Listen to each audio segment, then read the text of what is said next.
अंकित और अनु भाई बहन थे। माँ बाप के देहांत के बाद बड़ी बहन अनु ने दिन रात मेहनत करके अंकित की देखरेख की और उसे पढ़ा लिखा कर पैरों पर खड़ा किया था। दोनों भाई बहन खुशी खुशी रह रहे थे। एक दिन, दीदी मुझे जॉब मिल गई है। अरे वाह भैया, तेरी मेहनत सफल हुई। मेरी मेहनत नहीं दीदी, आपकी मेहनत। अगर पापा के निधन के बाद मेरी जिम्मेदारी आपने उठाती तो ये सब नहीं हो पाता। मेरी सफलता सिर्फ आपके बलिदान की वजह से है दीदी।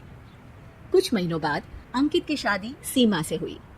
सीमा बड़ी ही चालाकी से अनु से मीठा मीठा बोलकर घर का सारा काम करवा लेती थी और खुद अंकित के साथ घुमा फिरा करती थी। वैसे तो वो सिर्फ खाना बनाने का काम ही घर में करती थी, लेकिन अब उसे उससे भी छुटकारा चाहिए था। इसीलिए एक दिन, दीदी मेरे हाथ का खाना अंकित को पसंद नहीं आता, क्या आप खाना बना दोगी प्लीज? अरे हाँ, ये भी कोई कहने की बात है, जरूर। सीमा इस बात से मन ही मन बड़ा खुश होती है और अगले दिन के झाड़ू पोछे के काम से छुटकारा पाने के लिए एक और तरकीब लड़ाती है। हॉल में जोर जोर से कराहने लगती है। उसकी कराहने की आवाज सुनकर अनु हॉल में भागती हुई आती है। क्या हुआ सीमा? दीदी लगता है मेरी कमर अकड़ गई है। वो क्या है ना, मुझे झाड़ू पोछा करने की आदत नहीं है ना। मेरी मम्मी पापा ने मुझसे कभी ये काम नहीं करवाया। अरे कोई बात नहीं, झाड़ू पोछा ही तो है, मैं कर लिया करूंगी। ऐसे ही धीरे धीरे सीमा ने घर के सारे कामों का बोझ अनु पर डाल दिया।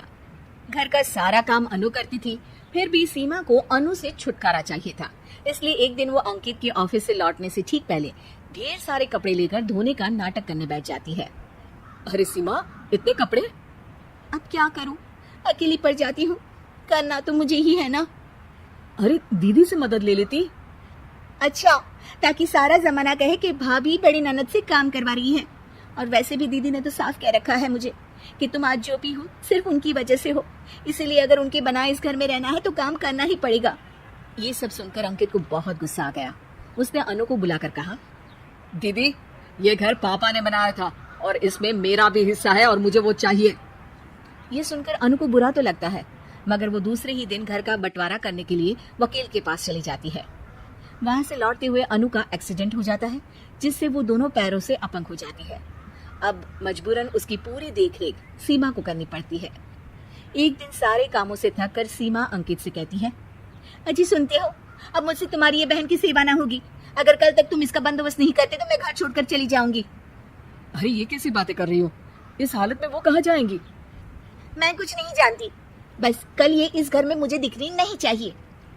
अंकित अपनी बीवी की जिद के आगे हार मान लेता है और अनु को शेल्टर होम में छोड़ आता है। 3 महीने बाद, अजी सुनते हो, ये आपके लिए एक पार्सल आया है, ये लीजिए। अरे इसमें तो घड़ी है और एक चिट्ठी भी है। दिखाइए तो। अरे वाह, बड़ी ही सुंदर घड़ी है, लेकिन ये आपको भेजी किसने? पता नहीं, शायद चिट्ठी में कुछ लिखा हो। आशा करती हूँ ये घड़ी तुम्हें पसंद आएगी। रक्षाबंधन की बहुत शुभकामनाएं, तुम्हारी दीदी अनु। चिट्ठी पढ़कर अंकित की आंखें भर आती है। मैं दीदी को लेने जा रहा हूँ सीमा।